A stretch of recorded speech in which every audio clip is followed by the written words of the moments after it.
MMA.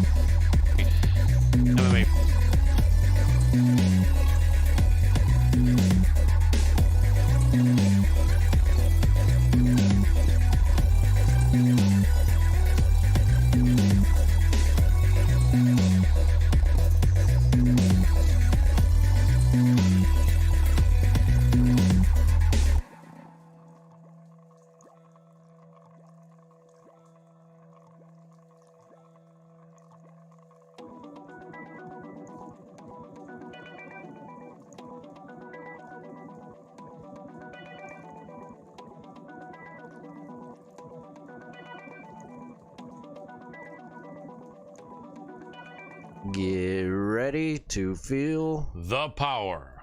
That's Colin, Crandall, and myself, Adam Roorda, over here. This episode is just us two. We might have a special guest hop in here, and it's brought to you by none other than Lith Token. That's it. The token named after lithium, the battery, not the medication.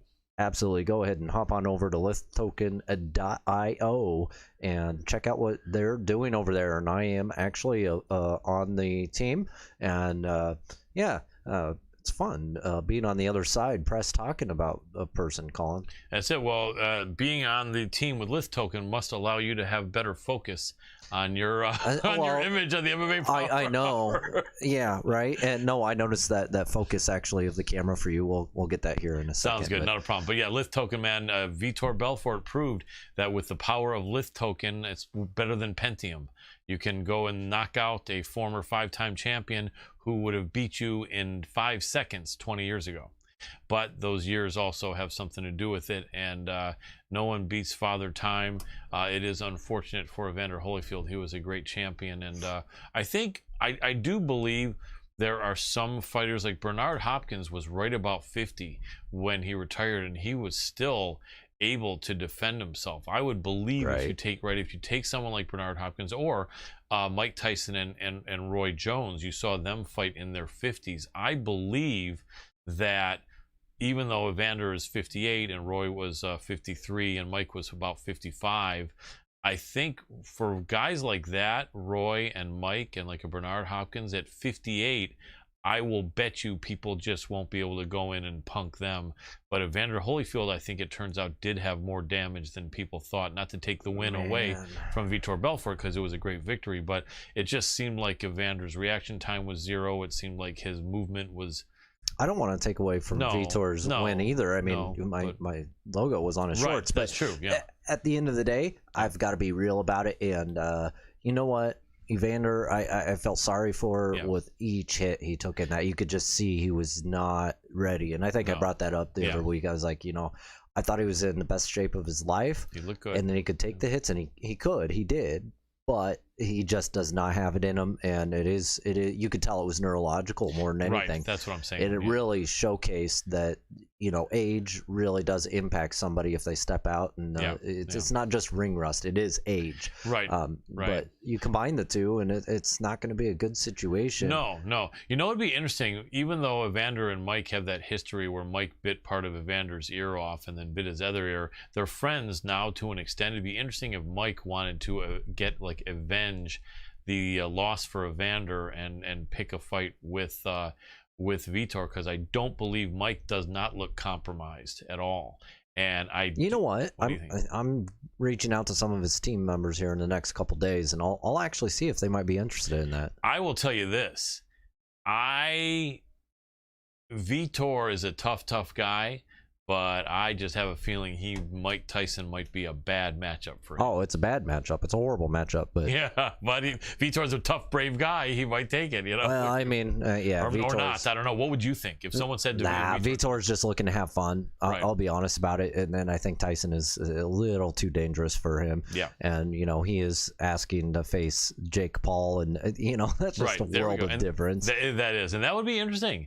And it's funny because that would step Jake Paul up, like we've been talking about. If won that, it would. If Jake, now here's the question: we just kind of illustrated our opinions that we think probably Vitor wouldn't accept a Mike fight, but on the flip side of it, would Jake Paul accept a fight with Vitor? Probably not. I don't know. He's saying that he just doesn't think that Triller has the money, which which real means fast. he probably doesn't want to fight with Vitor. But anyway. Well, and it's winner take all. If you heard, it's winner take all, and if that fight were to go down, loser gets nothing. I'm sure there's something that they would be able to walk away with, but at the end of the day, for the actual public fight purse, that's what they're talking about is $30 million, winner takes all. Wow. And that is that on its own is quite the undertaking for Jake Paul if he takes it, but at the same time it makes it really serious. Homage to old time prize fighting, where I don't know that it was winner take all, but I know that it was money based on if you won or not, and then whoever didn't would get substantially lesser money, almost like in the early days of MMA tournament style fights. The winner of the 3 fights got a good check and the loser didn't. I remember a funny thing back in those early days, and I think sometimes things are edited in the UFC DVDs, maybe for time, right? And I remember the one thing that may not be on the DVDs, if anyone even watches them, where there was a campaign in the 90s where football players and I think basketball or baseball players who won the championship in their sport would have a commercial run looking like they were just walking off the field, and someone would say, "Hey, you just won Super Bowl 40 or whatever. What are you gonna do?" And the guy would say, "I'm going to Disneyland," right? I'm going to Disneyland. Right? And so I remember in the first UFC, and they absolutely did not have any sponsor of any kind, much less Disneyland. They asked Hoist Gracie, what is he gonna do when he just won the 60 grand or whatever, and he goes, "I'm going to Disneyland." That was freaking classic, you know what I mean? But it would be interesting to see. So you know what I wonder, in your opinion, Adam, what fight do you think would be most likely to be next for Vitor, if you had to guess? I'll give you the options: Anderson Silva, Jake Paul, or Mike Tyson. Oh, yeah, that's a toss-up between Jake Paul and Anderson Silva. I think Anderson Silva is definitely something in the works, and it makes sense to do it. It all depends. It all depends on Jake Paul's situation, but I think the second that Kavanaugh throws $30 million with a bunch of Saudi money behind him into an escrow, there's zero risk for anybody at that point. Absolutely. And that money, I'll be there. I'll fight. And Jake Paul can't back out at that point, and they'll probably work on a contingency before anything goes into an escrow. They're probably already working on it. The second you throw out certain things like what Jake Paul did, it is okay, well, I just don't believe that the money's there. Right. Well, put the money up, and there it is. And I think that could really happen. So we'll see what happens. If it does not happen, it definitely is going to be Anderson. I 100% confident in that. I think that's a matchup that all of us would love to watch. Without a doubt, there'd be money to be made with that. Probably bigger than Jake Paul. Probably so, because they have history. Because it was a kick in their fight. It was that teep kick right under the chin by Anderson that just ended Vitor. I think it was about 10 years ago. And so taking away kicks, Vitor could really look at it that short of that kick, Anderson didn't really do anything with his hands to really light up Vitor at all. And Vitor has probably the better, faster hands. It'd be interesting to see. You know, an interesting thought I have that may be somewhat silly or stupid, but someone at some point is going to do it, right? What if Jake Paul signed for a fight, and then on the day of the fight, he either got his brother Logan or someone that looked very similar to him to show up with boxing shorts on that said Paul on the waist, and it wasn't him, and the whole intention was to have that guy fight, so if it didn't go well, Jake could then say, "Hey, turns out I didn't lose after all. My proxy got his ass kicked." I think that'd be pretty funny, because if you really think about it, right? Yeah, no, enough people know who he is, though. I mean, it's true. Although, enough people watching would know who he is. But first of all, no one would expect it, right? And I think that there's a certain amount, as I think you know now from having gone to some events like you've gone to, I think there's a certain amount of tech people at these fighting events that don't really know very well who anybody is. The second somebody calls it out, it's not effective, so why do it? That's true. But then, I mean, it might be a funny prank to try and pull that I can see him doing. That's stupid. I can see that. And the funny thing is, like, if somehow just, I mean, he wouldn't be able to pull it off, but it's the kind of stupid thing that he does. I can see, I could really see that, because it's funny, because I just, I mean, think the judges wouldn't allow it to happen, Colin. It has to be him. So I wouldn't be surprised I wouldn't be surprised if some of these judges that are 70 and 80 years old wouldn't recognize him from his brother or someone else. Who knows? Anyway, it's a silly idea. But I mean, it is a silly idea, but he might like can it. see him trying put that in Paul's head. He might do it. There's enough people that know. It's that's a little too crazy. Yeah, they call that a ringer. I believe somewhere in boxing, somebody did that I'm years sure. ago. I've got to be 100% sure about that. Yeah. There's got to be somebody who pulled that. Yeah, I think someone had their brother or twin brother or someone come in. I mean, there's a history of like ringers. You know what I mean? And like I believe also, I think in some game, a sports game in the recent past couple of decades, I think someone ended up jumping in there that wasn't qualified. Or on the team that used to be or something, and that went in there. It sucks because it really does amount to cheating, but it definitely makes for an interesting story, that's for sure. Anyway, we're probably going to go a little shorter this time because we're finding out that there's some connection issues, so we may be ending our show about 45 minutes early possibly today, so keep an eye on that. We did have other people scheduled. We were having to reschedule for next week, but we still, I think, are going to have a surprise guest early on here to make sure we'll see if we can make that surprise guest happen. And before technical you know what, Colin, we've got a great fight coming up this weekend. A lot of people are excited for this. UFC, back to the MMA stuff, away from the boxing. And after a week off, back to the octagon, away from the square. I love the Triller circus, but it's circus. It's a Triller, man. It's a How about this? It's going to be a Triller when Adam Roorda takes on the fight in Manila. No, that'd be the thrill. Nah, you know what? The joke is that Chuck Liddell and I are going to face each other, but it's never going to happen. I tell you, no, probably not going to be unless the weight class. Have you seen how skinny I look next to anybody in any photograph? Those guys look big, yeah. You can say compared to you, but you're working on it. But they don't have the technical prowess and the technical. They don't know how to code, right? That's it. They don't know the coding. They're still working on basic here in 2021. But although I think, listen, if you know basic, you probably know as much code as me. I don't know about that. You know more about that. If it's just like I could show up to be a chef at a big party, but then people would hold their stomach on the way out of there. You're talking core language here, but that's all right. So with this fight coming up, man, the main event. I mean, how do you feel about that? Both are coming off good wins. However, in the past couple of years, both have had a couple losses. Anthony Smith is a really personable guy. He's a good commentator. He looks sharp. He's intelligent. He's so thoughtful guy. He really thinks before he speaks, and then what he says makes a lot of sense. So he's a guy that I think has a continued history of being a good UFC commentator and analyst, even when his fight career ends. He's a tough guy. He's the more experienced of the two. They're both a similar size, but it's an interesting fight. I know that the younger fighter is going to be Ryan Spann. And Ryan Spann will probably be the fresher fighter. They're making Anthony Smith about 1 3/4 to 1 favorite, minus 170 approximately, and the comeback on Spann is like plus 150. Interesting fight. Other good fights on the card. Our guest from a couple months ago, Hannah Goldie, going up against Emily Whitmire. Haley Alatang against Gustavo Lopez is a good fight. Impa Kasangane, very tough fighter, against Carlson Harris. Sarah Alpar, who we had on our show a few months ago, is giving it a second shot here at the UFC against Erin Blanchfield. She's a underdog. Montel Jackson, who we had on our show as well. How do you feel about Sarah in this one? That's an interesting fight. Blanchfield is tough. I don't know that she merits a 3-1 That's what I was thinking. Position. No, I think Sarah's going to come back fighting hard.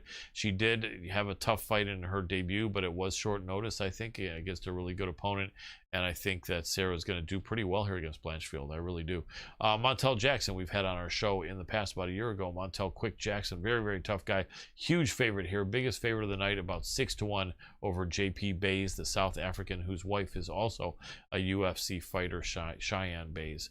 Rong Zhu against Dakota Bush is a very interesting fight. Almost even money, slight favorite to the American Dakota Bush. I've heard some good things about. Tony Gravely, who we had on our show about 6 months ago, is about a 2-1 favorite against a very game and tough Nate Madness. Nate Madness, very, very tough guy. That's going to be a really good fight that will go everywhere. Raquel Pennington, the perennial top 10 UFC women's bantamweight contender, going against Pani Kianzad, a woman who's been on a really good streak. Great hands. She's a Swedish fighter with a family background from somewhere else, but fighting, born and raised in Sweden, and a very exciting fighter. Really good hands on Pani Kianzad. Who do you have on that one? Oh, man, it's so tough. I can see Raquel as a slight favorite. We had Tecia Torres on, and Raquel is her significant other. And, you know, Tecia was such a nice person. I'm cheering for Raquel. It's a tough one. I don't think I'd bet money on that. It could go either way. If Raquel's grappling can you know, work out for her, and she can impose her will and either make Pani Kianzad tentative by changing levels enough, or actually have some successful takedowns, she can win. But she's going to need her grappling. Pani Kianzad is definitely better with her hands.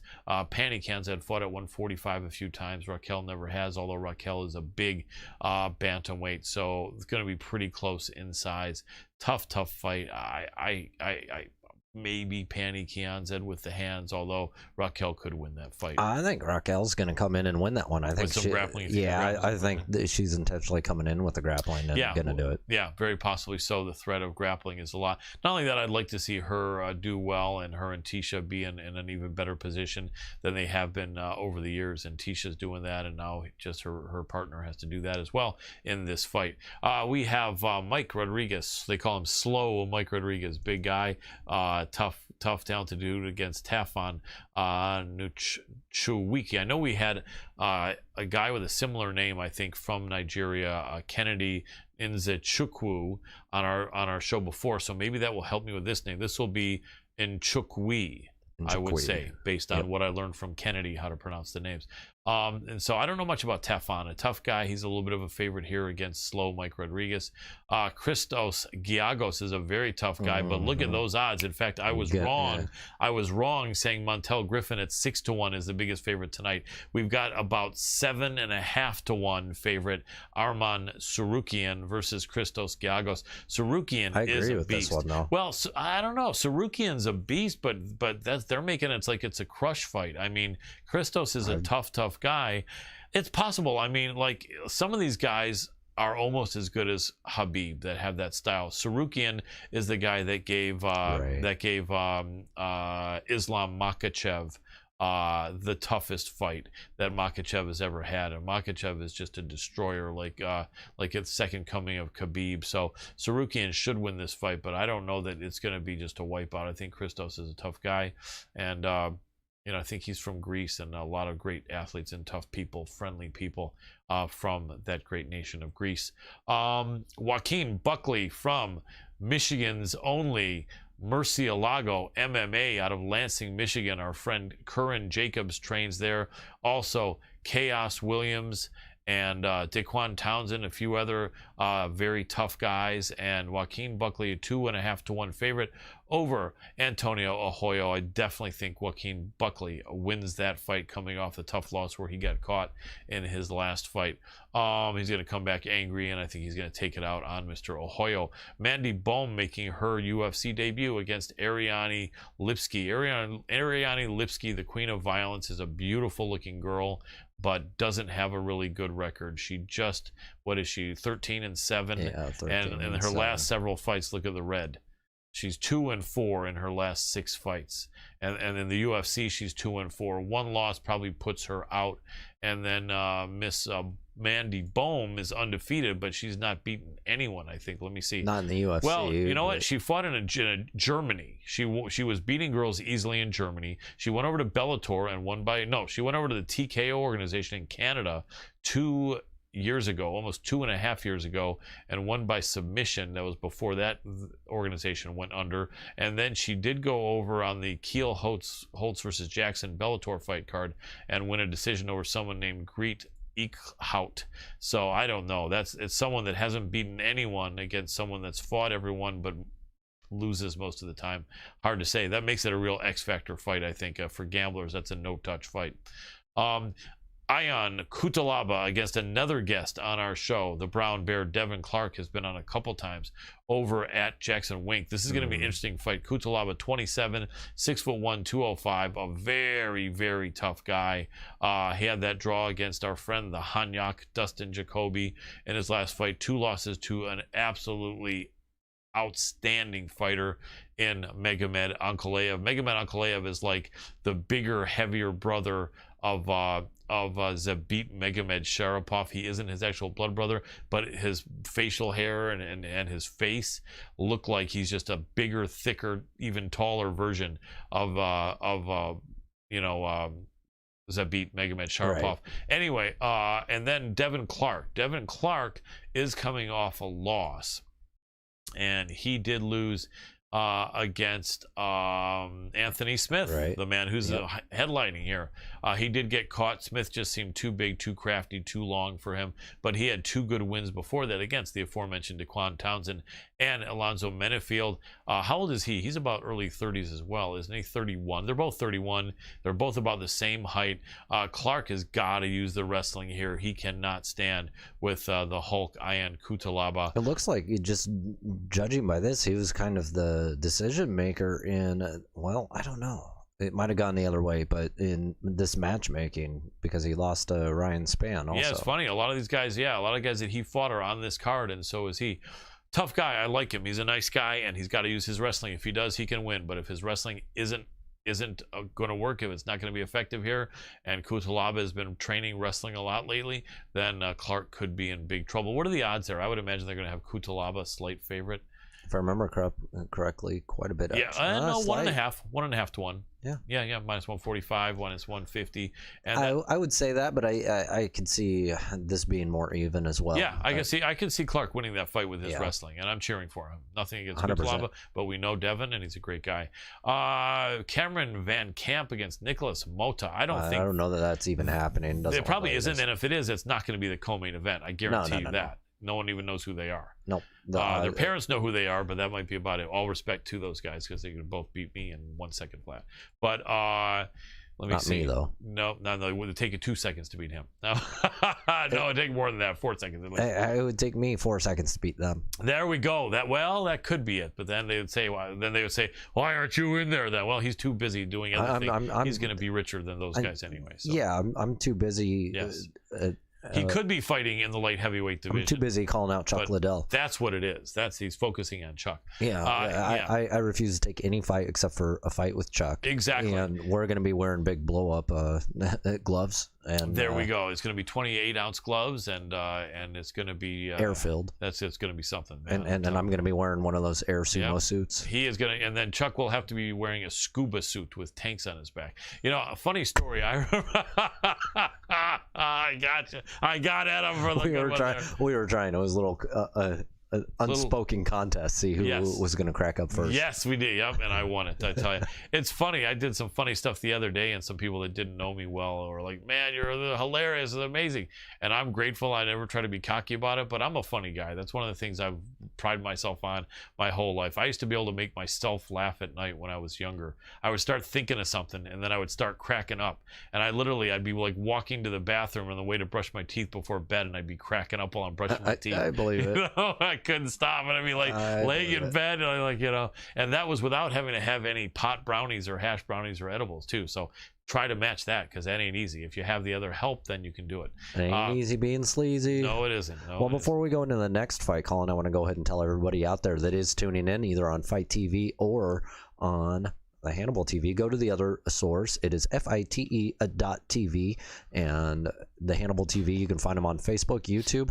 We are over there. And I don't think this episode is on YouTube right now. I've got a few technical things to figure out. We've been trying to figure it all out. But our social media, it's at MMA Power Hour.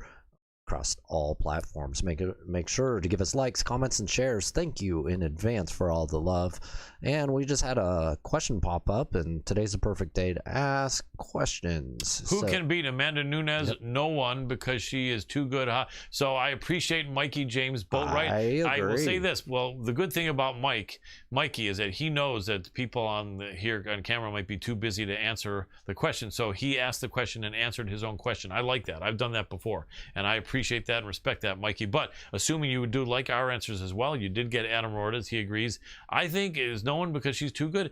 You know, maybe for now, although there are some talks, man, Mikey, there are some talks of letting Valentina get another shot at her. Valentina is a little bit smaller, did lose 2 fights to her officially, although they were both very close, especially the second one. I think some people felt that that Valentina won that fight, and I think that Amanda Nunes, I would love to see her fight Cyborg again. Cyborg seems to have kind of, you know, got back on track over in Bellator, and I think was overconfident going into that Amanda fight and fought a strange strategy. If Amanda wanted to try to go up one weight class, there's Kayla Harrison there, although she's not in the promotion. But if we're asking who currently in the UFC now, that's a tough ask, and you might be right. Juliana Pena is going to give it a shot. I know that Juliana Pena trained for years with Misha Tate. I know Misha believes in her. I know they also trained with and we had Misha on the show about 6 months ago. We also had one of their mutual training partners, the Battle Cat, Cindy Dandois, and Cindy felt like Juliana does have something for Amanda. Odds makers don't think so, though. I think they've got it at -800 or -1,000. You know, it's going to be interesting. Julie is very scrambly. I forget which female fighter used that word, but I know that our guest on our show a year ago before that fight, Sarah McMahon, was very excited about that fight and clearly won the first round against Juliana, and then Juliana came back and beat her in the second round, I think, by submission. And one of the fighters we were talking to next, I think it might have been either Felicia Spencer or someone in the higher weight class, said that, yeah, she's Juliana has a strange style. It's Felicia. Yeah, she said, yeah, she's very scrambly. Juliana squirms and moves around really well. She's very athletic. She's very, the scrambly was the end of the sentence of the quote for Felicia. But I think the point she's making is that Juliana seems to be a very strong girl. She's got really strong core, and so on the ground, because of her wrestling background, she's really moving really well. She's really dynamic in a scramble. Her hips are really strong and fast. It doesn't seem like she has a lot of bad injuries, and she's just a strong woman who's still in her prime at, I think, 30 years old or 31 or 2 or something. And so, you know, you never know. I don't think probably she's going to beat Amanda Nunes, but she might do better than some people think. Would you agree with that, or do you think it's going to be a squash? I think it's going to be a squash. I actually agree with Mikey on this. I think Nunes is just too good. Yeah, too good. It really, the only potential that I really see of Nunes ever losing is if Kayla comes over, or there's cross-promotional fight with her. And they have to go one weight higher to meet Kayla at her weight of 55. Mm-hmm. Yeah. And then also, we've got another one coming in, I think, because of the striking, Clarissa Shields, and they would have to come up higher Amanda also. Would have to come up weight. And let me ask you this, Adam. You have Amanda Nunes, who is, I think, in her mid-30s now. She fought most of her career at 135, but she has had several fights at 145. She's going to lose at some point. I'm going to say that. Not only that, but my question to you is this. She's had more fights at 135 than 145, for sure. Mm-hmm. But she has had several fights at 45, and she currently owns both titles, right? Mm-hmm. However, with the fact that the highest she's ever fought at is 145, and she can still make 135. Right. Can she, I mean, at 55, won't she be at a big disadvantage against these bigger girls? I would think so. I would think so too. Because she's not going to be able to put on 10 pounds of solid muscle. Do I think it's fair to have her go there when she can make these weights? No. Right. But would she win if she were to go up against these two? Possibly. Right? Or what were you going to say? Possibly, but I have a feeling she would not win. I think just because of the weight, actually. Right. And I think the odds makers wouldn't make her a huge favorite. I think against Kayla Harris. Now, if she fought Clarissa, they would. If she fought Clarissa today, yes, because Clarissa's only 1-0 in MMA. But if Clarissa racked up 3 or 4 or 5 more wins, and we're talking a year from now, and Amanda's a year older even, then maybe they wouldn't make Amanda as big a favorite. But Kayla, that's a scary fight. But here's the thing. A lot of people forget, and I know some people are, they're both American Top Team. Amanda has trained side by side with Kayla Harrison, I think, for like 4 years or 5 years. Here's a question from Mikey, again from Mikey. That would be something. If Amanda does lose, do you think she will retire after? That's an interesting question, Adam. She's in her mid-30s already. If she loses, I guess it would, to me, I would say, Mikey, the answer is what, depending on what circumstance she loses. Let me give you the answer there. Okay. This is the reality. Most people are not going to beat her. If she sticks around for age, right, age will beat her. Age will beat her is what I'm saying. If she retires and it's because nobody can come along fast enough, which I'm afraid may happen, then she won't lose. She's going to go out the way she is. Yeah, but if she does lose, what do you think if she did go up and fight Kayla or Clarissa, or even if some young girl came up and beat her? With all the pride she had and all the most decorated female MMA fighter ever, if she did lose a year from now or 6 months from now or 2 years from now, do you think she would be determined to avenge that and keep fighting and fighting and fighting? Or do you think, like Mikey asked, that she might say, you know what, I lost, I would have beaten this girl 5 years ago for sure, I'm done? Yeah, I think she's going to retire. She might. Okay. Yeah, absolutely. If she loses, she's going to retire. Good point. And that answers your question, Mikey. She's ridden the wave, and at this point in time, she's solidified herself probably for the next 3 or 4 decades as the GOAT.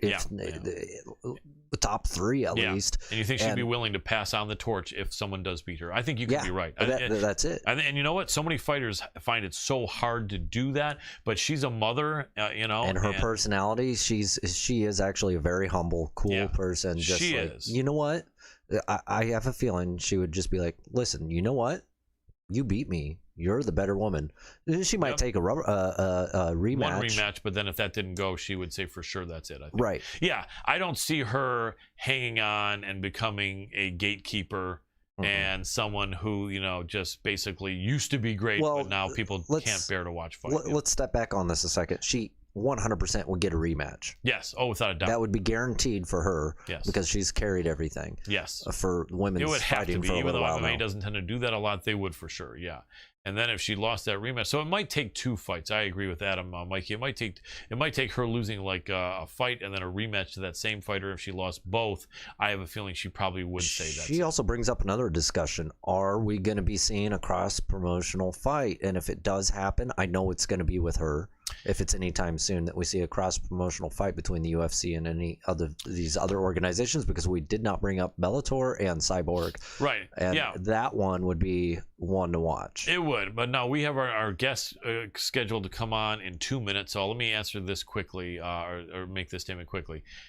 UFC has never cross-promoted, contrary to what people think happened about 15 years ago. And what happened 15 years ago is Dana White believed so much that Chuck Liddell, who he knew personally even before the UFC days, that Chuck Liddell could beat anyone in Pride. And Dana went over there and they had Dana on the mic and they basically made it, even though it was a Pride promotion that Chuck fought on, they made it clear that, hey, this is a UFC guy, and here's his promoter on the microphone cheering for him and espousing his talents.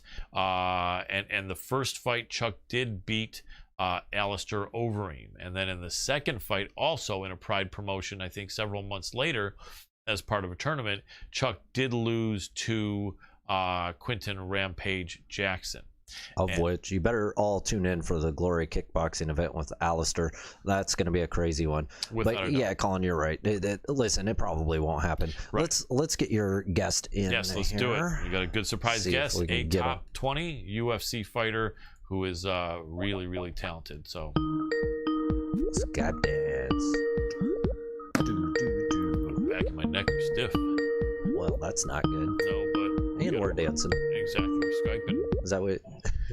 Hey, Matt, can you hear me? Yeah, can you guys hear me? Yep, we got you. All we need to do is have you hit the video. Looks like you did, okay? And you'll just be able to see that you're on screen, but when you watch the show, you'll see that we have great visuals and graphics. Anyway, let me give you a great intro, man, since we're already live. Ladies and gentlemen, happy to have this next guest on our show for the very first time, joining a list of UFC contenders and champions that we've had. This man has an amazing fight coming up in the welterweight division, and he's one of the more exciting fighters out there. And I'd like to welcome the man they call Semi the Jedi, Mr. Matthew Semmelsberger. Welcome to the show, Matt. Thank you very much for having me on, guys. Third time's the charm. Absolutely, man. I really appreciate you, man, and I really appreciate the clear communication. You know, for those that noticed, we were working on having Matthew on the last couple times. Things didn't work out. Always we want to say that Matthew was nothing but courteous and respectful, and I appreciate that. I gotta say, Matthew, it's amazing how many people in the UFC are courteous, respectful guys like yourself. Not all of them, for sure, but a lot are. But I think that that you definitely are a guy that impressed me as being respectful, keeping communication going, and having a good way of talking. And I appreciate that, man. I got to say, either you had parents that were good and that taught you to be respectful, or you just took it upon yourself to be that way. Which is it, or was it both? Definitely the parents and the upbringing, and that extends to my whole family and even my teams and all my friends and everybody. So it's like a full circle thing, man. It's important. I like that. I've always been that way as well. I think, you know, my parents taught me well. And from the beginning, I always realized that, you know, no matter who you're talking to, you know, there's just never any cause to be disrespectful.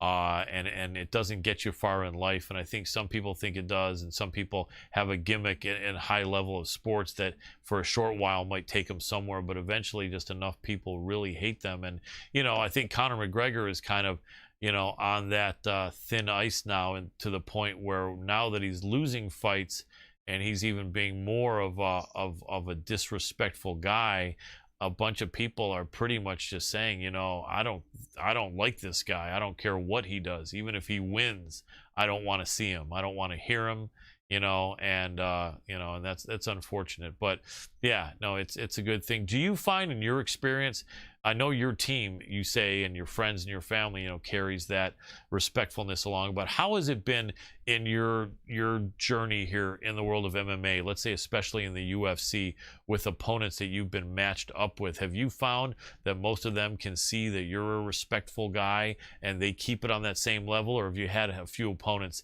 that fell into that trash talking kind of disrespectful camp? No, I think for the most part, man, every single opponent I've ever had, even from amateurs all the way up to pros, have been all respectful. But yeah, definitely, like some fighters are pretty verbal, and they like to like talk a lot. But for me, man, I'm just kind of like, I think it's like I'm kind of got that stoic look in me. So yep. Like people know I'm dead serious when I'm there. So I think that kind of like, which like in all seriousness I am, you know what I mean? It's not just a front I'm putting up. Right. You know, I'm locked in, so I think they can see that as well, and they kind of feed off that. And you know, it can go the reverse too. Like I've never had anybody really talk too much trash to me. Like maybe like aside from like interviews and stuff like that. Like for instance, like when I fought Jason Witt, like he was critiquing some of my things with my fight. It's not like he wasn't being like really disrespectful about it, but I guess you could say like talking a little bit of trash in a way, but right. But it was nothing, like I said, man, I've never had anybody really get personal, I guess is the best way to put it. And going back to like the whole McGregor thing, like it's all fun and games, but when you get personal and you're talking about people's wives and stuff like that, like beforehand, he was talking about the opponent himself. Like, right. I'm going to butcher this man. I'm going to do this to him. I'm going to do that to him. You know what I mean? Right. One of the funny ones was when he was talking to Chad Mendez, and he's just like, have you even heard of wrestling, buddy? And he's just like, he's like, I'll rest my balls on your face. Yes, I remember that. Yeah, like stuff like that. Like that was like kind of funny. You know what I mean? But now he's talking about why he's being in DMs and stuff like that. And it's like, man, like that just takes it too far, man. Yeah, I agree. I really do. You know, I remember with all that talk that he did against Habib, and then I remember afterward, and if you remember that craziness where Habib jumped over the cage and jumped on Dylan Dennis. I remember what Habib said, when people said, you know, why with these other guys talking so much trash and in Conor's corner, these other guys, you know, being disrespectful, were you going to jump on Dylan Dennis? And he said, you know, I like this about what he said. He said, a lot of these guys in Conor's corner were my dad's age. And he said, I'm just not going to go and hit those guys. And he said, so the first young guy that I saw that was acting crazy, calling my name, was Dylan Dennis outside the cage. And he said, so that was it. He said, as soon as I heard that, and I looked at him, I said, all right, that's a young guy. That was it. Yeah, that was like a scary incident too, because Khabib was a guy that, you know what I mean, talking about his background and him being all about respect and stuff like that. Like, it takes a lot to tick that dude off. Yeah. And to push him to that limit, crazy. Yeah, without a doubt.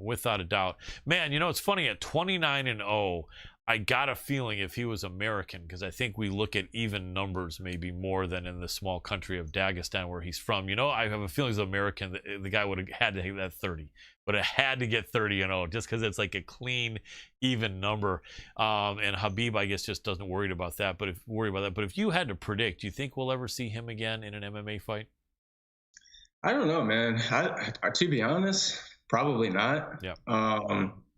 And I think that goes along with like Habib's, like his culture and his own beliefs and stuff like that, which I don't claim to know everything about what he believes in, but you know what I mean? I think with like, what was it, after his dad passed, I think he was talking about how his mom didn't want him fighting anymore. And it's like, that's a very strong family, like tribal bond that he has with his people. And I think that goes for Dagestan as well. So I don't see him doing it, but I mean, who knows? You know what I mean? Maybe he'll get a blessing from his mom or get a blessing from his people, and they'll tell him to go back for one more. So who knows, man? We'll see, but I don't think so. Right.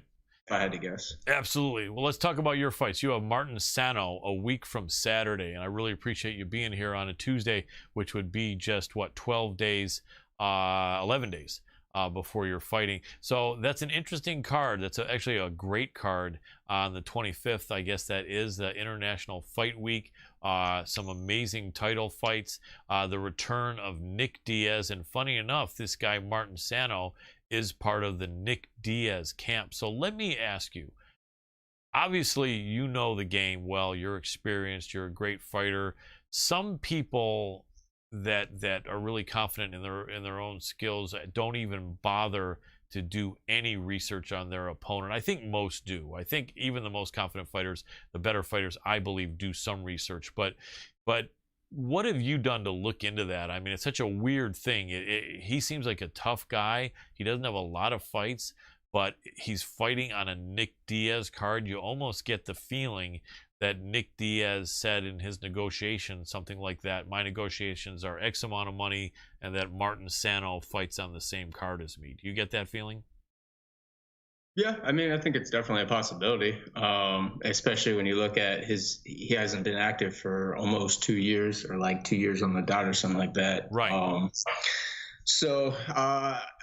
mean, it's something that I did kind of like ponder, but very briefly. And it was one of those things where I was like, even going back to when I got offered the fight, like they said Martin Sano, and I didn't even know who that was, but then they said UFC 266, like live, and I was like, I don't even care who I'm fighting. Exactly. Let's do this. You take it, yeah, without a doubt. Yeah. So, yeah, but in terms of like studying him and stuff, like you know that he's training with the Diaz bros, so that's like I like to give people the benefit of the doubt, and I've told this to people who I've talked to about this fight already, and it's like, for all I know, this dude could have been grinding it out for the last 2 years with Diaz, and you know he's made a lot of strides on everything. So trying to give him the benefit of the doubt, but at the same time, I really don't care. I've been training my ass off. I've been training extremely hard, and I've been worrying about my game and what I'm going to go in there and how I'm going to impose my will on him. So.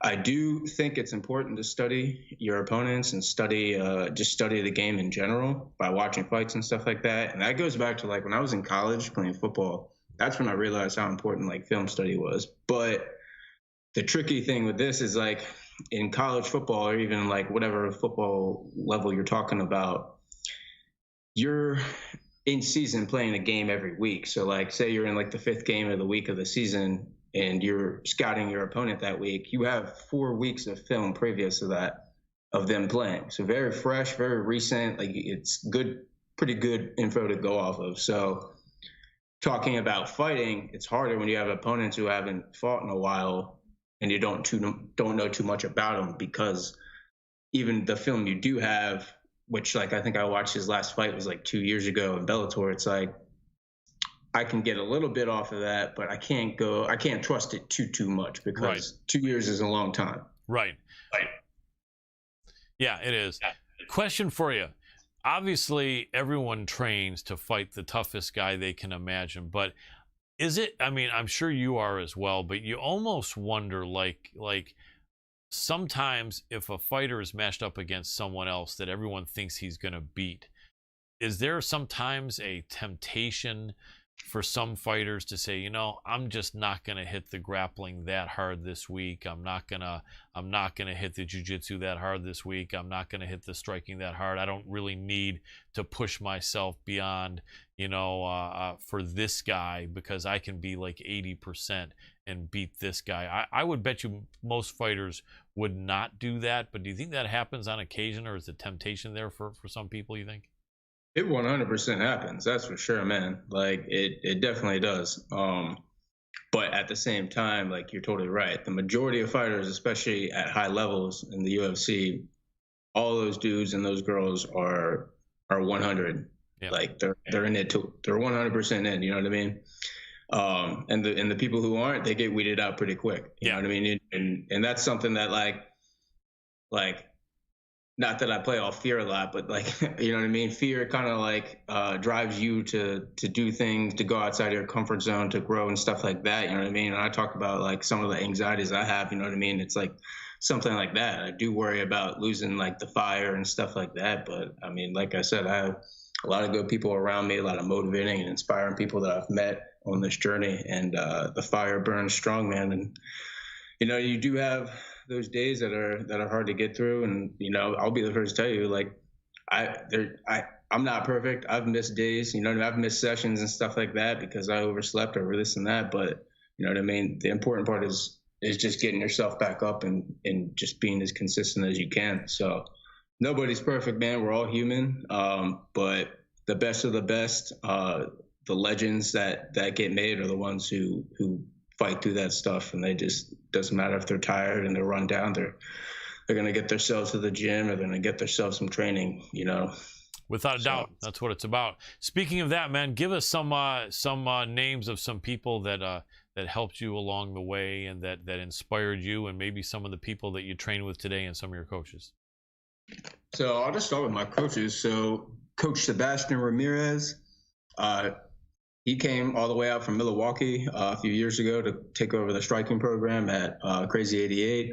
And he came in with, like, this mentality to just, you know, really build up the fight team. And he's done, like, a phenomenal job with it, man. That dude is just, that dude will be on top of you on detail after detail after detail.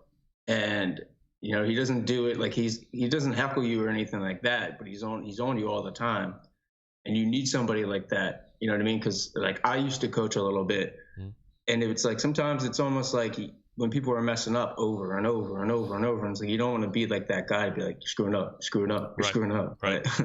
He does a very good job of being on top of us consistently, but being in an inspiring and motivating way. So shout out to Coach Sebastian. Then we got Coach John Del Bruges.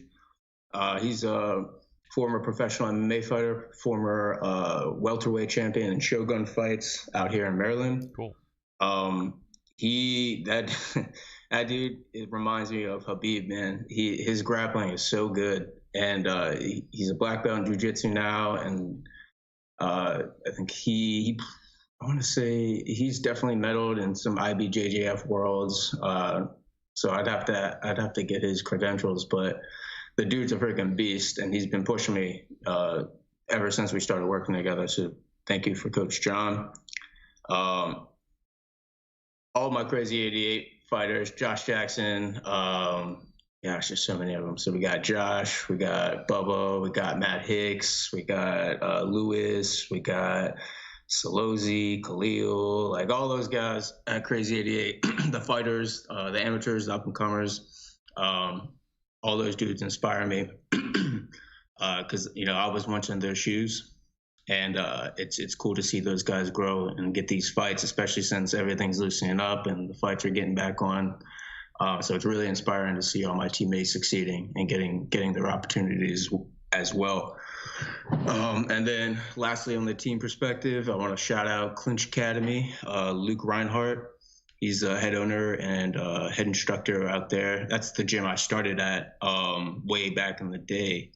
And I think I fought all the way up until my 4th pro fight. I was doing all my work at Clinch until I started splitting time at Crazy 88. And then now I'm pretty much full-time at Crazy 88 now, but still much love to my Clinch fam. I'm in there, once a week if I can get in there to do some jiu-jitsu and stuff like that. But most of my work is getting done at Crazy 88. Where's that located? Where's Crazy 88 located? Is that Maryland?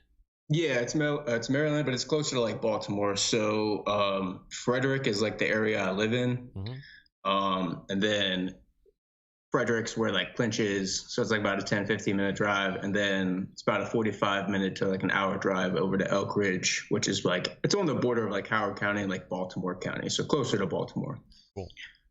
Mm-hmm. Did you sorry, I was going to say, I'll let you go back to that, but I was going to say, you mentioned you played football. I'd like to hear what your thoughts are on how that may have helped prepare you for MMA, but go ahead, man. Shout out your last couple guys, because I want you to be able to give them credit.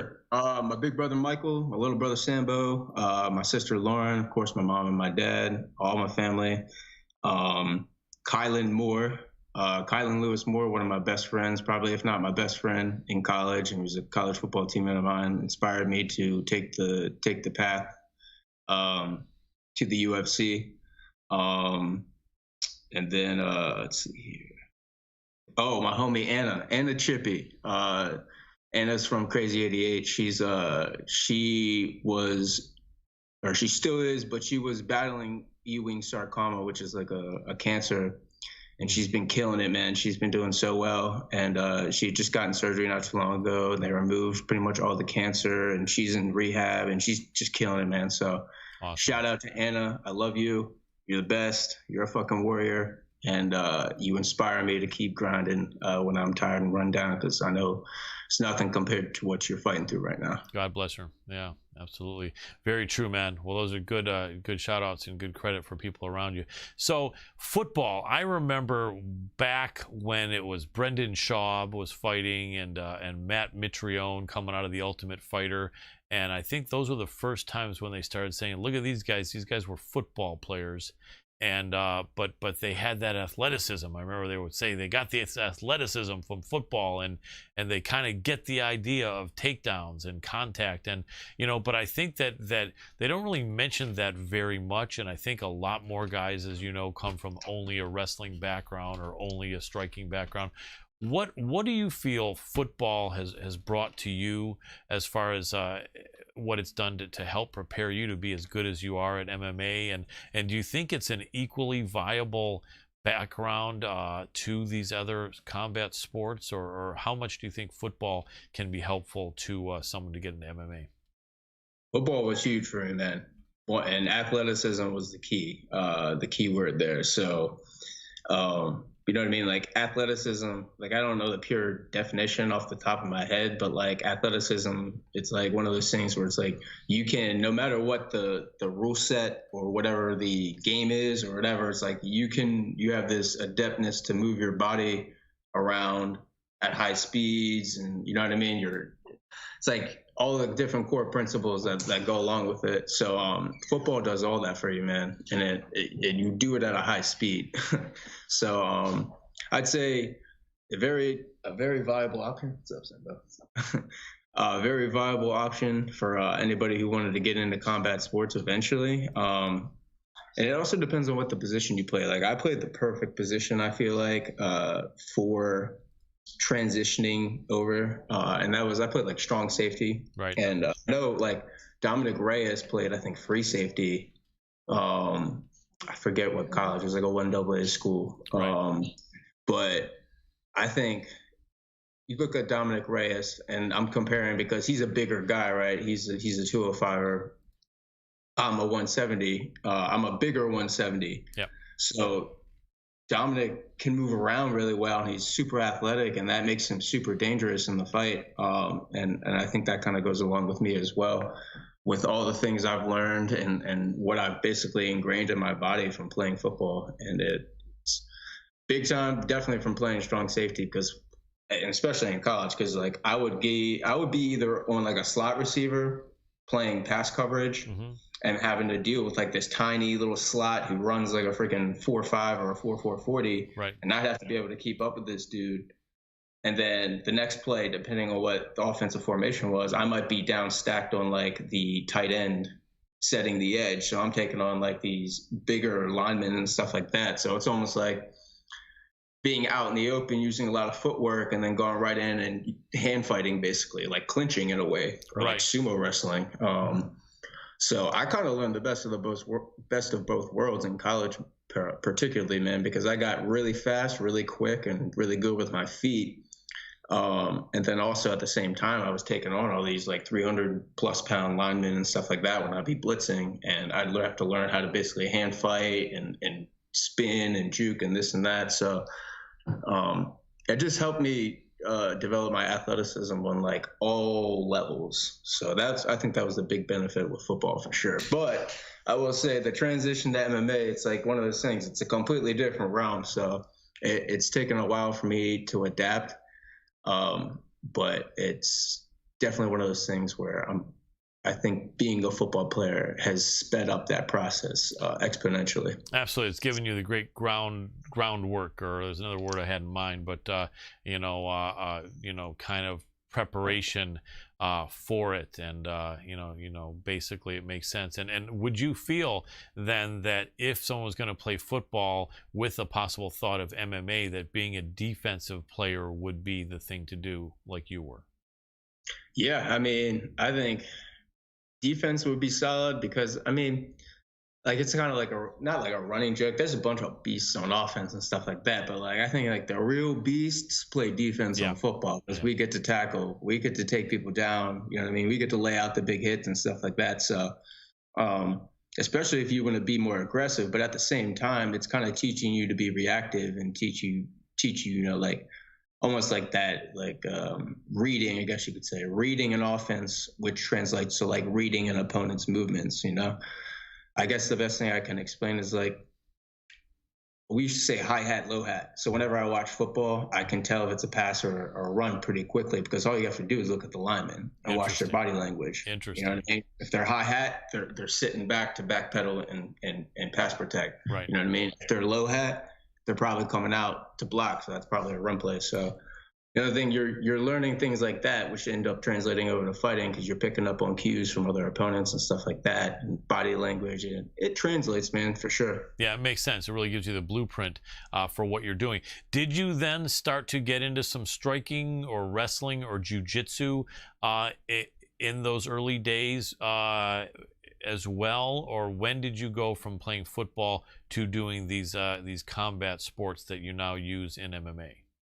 Yeah, so I was about I think like a ninth grade or 10th grade when I actually first started training at Clinch, and I was just doing like an basic MMA fundamentals class and like basic jiu-jitsu classes, and there were no gi classes too. I wasn't even wearing a gi yet, so I did that style of training, more like MMA submission grappling type of stuff, pretty much all the way from 10th grade till about when I dropped out of college. So even when I was in college and I was coming home from breaks and stuff like that, I was popping in and getting as much training in as I could. And I think summer going into my sophomore year of college, I had my first amateur MMA fight. So that kind of was like my style of training for a while, up until I dropped out of college. And then I kind of started training everything. So I did some, I would get into gi, Brazilian jiu-jitsu. I got into like kickboxing. And then when I got over to Crazy 88, I started doing Muay Thai and stuff like that. And then also wrestling as well. I have some connections still from high school. And then also Matt Hicks, who's also a Crazy 88 MMA fighter. He's a professional with us. He is a Division I wrestler himself, and his whole family's a wrestling family. He coaches, so I go in with a bunch of high schoolers. I think it was like the school he coaches at is like top 50 in the nation or something like that. So all these dudes are absolute killers. I'm going with all these young bucks wrestling and stuff like that. So that's basically like what I got into eventually, was kind of like breaking everything down, and then talking about like more like recently, probably in the last year or so, we've been really focusing on still getting our specialized training in, but really bringing it all together and having sessions where we are mixing all of our components together and being true mixed martial artists, you know? Absolutely. And that's one thing that it really seems like you are. This last fight could have gone either way. I know you competed against a guy from my home state of Michigan, Chaos Williams, and that fight was really, really close. That could have been your fight. I think I'm pretty clear that you felt a little disappointed in the judge's decision, but the bottom line is that was really close. Did you feel that should have been more like a draw, or did you feel for sure you won, or what's your feeling? And I'm not trying to bring something up that you want to put behind you, because it is what it is. You're good, man. I appreciate it. What's your thought? Chaos won that fight. I'll give him that for sure. And I don't say that like he beat. I didn't think he like ran away with the fight or anything like that. But the dude was smart, and he obviously learned a lot from his last fight too, because that dude poured out an extremely high amount of volume, especially for a guy like him who's like a power striker and he can hit like a truck. So. Yes. Full credit to him, man. He was just more active than me. He took more chances. He had some control time on the cage, and I was a little asleep in that fight. I guess that's like the best way that I've kind of like, wrapped my head around it. Right. It's kind of a little asleep in the fight. And I never really woke up. If I did, it was kind of towards the end, and it was a little bit too little, too late by then. Right. So yeah, but no, I think he definitely, in terms of like the points and stuff like that, definitely won the fight. But in terms of like landing the cleaner shots, I think I was landing the more clean shots. I was a little bit more accurate than him. Yep. But it was a disappointing fight for me, man, because I know I'm a lot more active than that, and it was a strange kind of headspace I was in, and it's one of those things where I think it did have to do a little bit with some things that were going on personally outside of the gym and in the cage, but that's one thing. I mean, I'm still young. I'm still learning, and I'm still growing as a man. So I do believe I've gotten over all that stuff, and I think losing to Chaos, you know what I mean? It motivated me and lit a whole new fire in me to get back in a bigger way. And for sure, man, I want to go in and just tear shit up this fight. And hopefully down the road, man, maybe I'll get another crack at Chaos. I would love to fight him again down the road for sure. Yeah, without a doubt. And I like that attitude, and I like everything you said there. It was a super close fight. When it came to the judge's decision, I didn't know which way it was going to go. I think sometimes you can tell when the guy who wins the decision is screaming super loud and jumping. He probably didn't know which way it was going to go as well, right? You know what I mean? So, because he was all excited.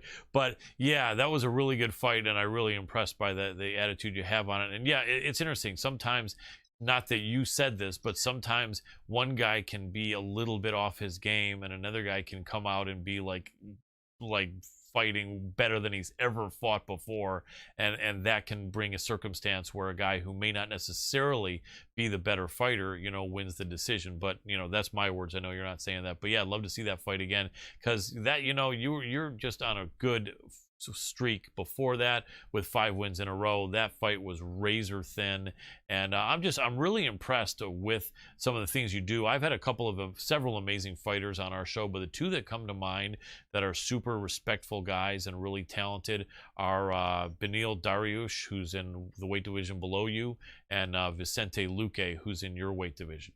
And yeah, right. Both fighters that I enjoy watching, and am extremely big fans of their styles, and obviously of how they carry themselves. Yeah, without a doubt. And I really feel that you're kind of like a bird of a feather with those guys, like they say. You've got the respectfulness about you. You're focused. You're talented. One of the things there, I had a couple of acquaintances that fought you in the last couple of years. And each time I was thinking, man, this guy's going to beat this guy, Matthew Semmelsberger. And it's like, all you did was just frustrate the guy that I knew. And I was like, man, what the heck, man? How does this, when is this guy Matthew going to gas out? When is he going to make a mistake? When is he going to, do something that's negative? And it just seems like, you're on point, man. You know your stuff. One of the things that impresses me, like Vicente Luque and Beneil Dariush, is you've got a really good chin. You've got a good fight IQ. You're a young, strong guy at 28 years old. Those guys are both, I think, a little bit older than you.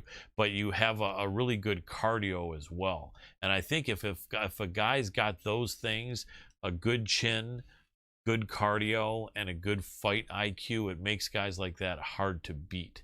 Because you've got to do something really special, because a guy like you is not going to make a mistake.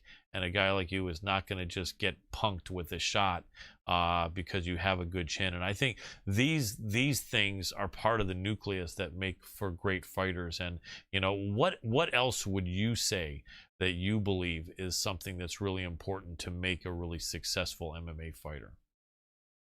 I mean, it's got to be your reason why you're there, man. It's like what's your why? It's a pretty cliche thing to say, and you hear it a lot, but it's like when you really truly believe in why you're there and the people and the reasons you're doing it.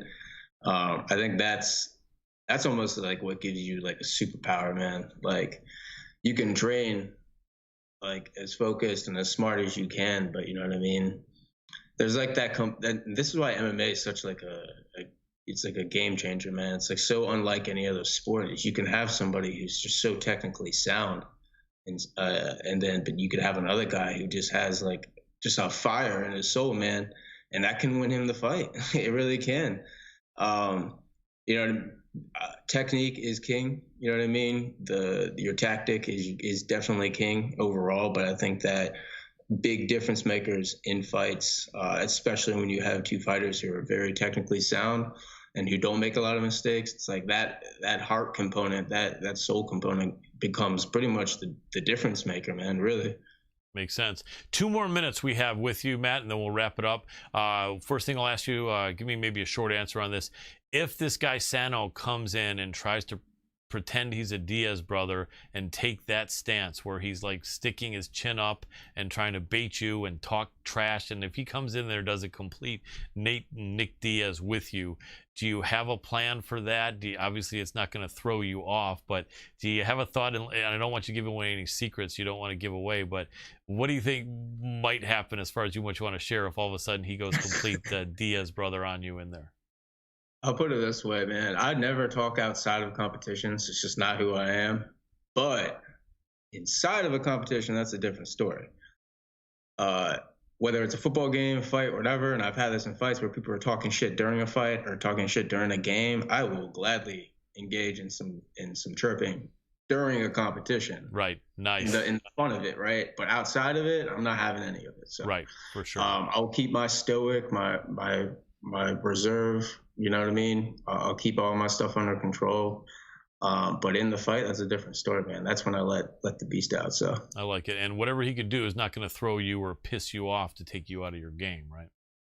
Yeah, nah, man. I'm old enough now, man. And I've, you know what I mean? I'm still young and I'm learning a lot, but I've been through a lot, and emotionally, it's been a roller coaster of a life, man. So that's probably why I have a good self-control and I have a good head on my shoulders, man.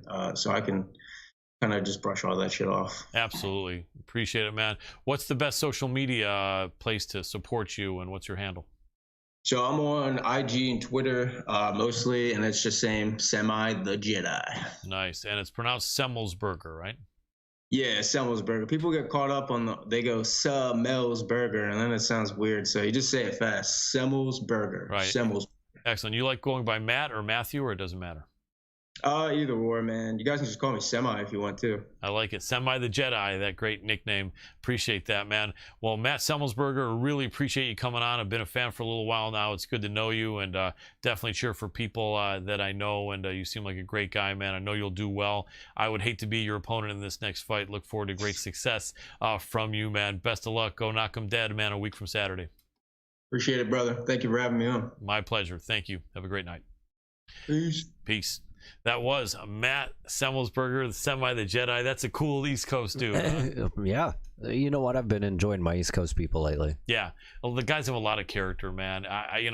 Being from Michigan, we were always considered East Coast by Midwesterners. Like Adam was raised in Iowa, and then in Missouri, and they talk about Michigan, they would say, oh, that's East Coast, kind of. It's totally East Coast. It is, right? But then the East Coasters would go, Michigan is the Midwest, man. That's not I mean, it's okay. But let's be real about it. It's Mid Coast, and there is a Mid Coast. I would say all the Great Lakes states are pretty mid coast. Mid coast. I think you hit like Minneapolis. More Midwest. Going west and directly south, anything there is Midwest. Otherwise, you're kind of hitting mid coast. I agree, and so that's why Ohio, Indiana, right, Michigan. Yeah. That's why I've always had that good feeling from the East Coasters, because we were kind of raised with that to an extent. And he's a really good dude, super respectful, really nice guy. 28 years old. What a great position to be in. At 170 pounds, he's just kind of touching the beginning of his prime. Absolutely. And I mean, it's exciting. Okay, Colin. Well, we've had an amazing episode here. I'm seeing some stuff that you guys can't see with our bandwidth, and we are still having an issue, and I'm afraid it's going to start popping off, but hopefully you guys all had an amazing show. Those of you that are tuning in via the university that is checking out podcasting and how we do it, thank you so much. I look forward to hopefully speaking with you guys soon. And Colin, you know what, thank you for another amazing episode. You always do a great job at this. Everybody out there, make sure to give us likes, comments, and shares. Thank you in advance, and I'm going to hand this one over to you to tap out. I'm tapping out myself. Thank you so much, Dr. Adam Roorda, for everything you do. It's exceptional and tremendously appreciated. For next week, we're going to have an amazing upcoming fighter on a 2-fight win streak in Invicta, Serena De Jesus, and can't wait to have her on. She's amazing, great management company, great team, great gym, and really look forward to having her on. We would have loved to have her today, but technical issues we were warned of. And then also want to thank Marcus 23, my good friend Mark, for all the support. Everyone else to go ahead and spread the love in a positive way. Be that guy, be that girl. Let people know that you have their back, even if you haven't talked to them for a while. It can make a huge difference in someone's life. Take good care of your pets and make sure they have a cool place in the hot summer, and cold water and fresh food. Unconditional love is what you get. That's about it. Big love and respect to you. Thank you to Mikey, James, Boatwright, and Scott Burke. And we appreciate you all for the entire team of the MMA Power Hour. I'm Colin Crandall, and for tonight, I'm tapping out.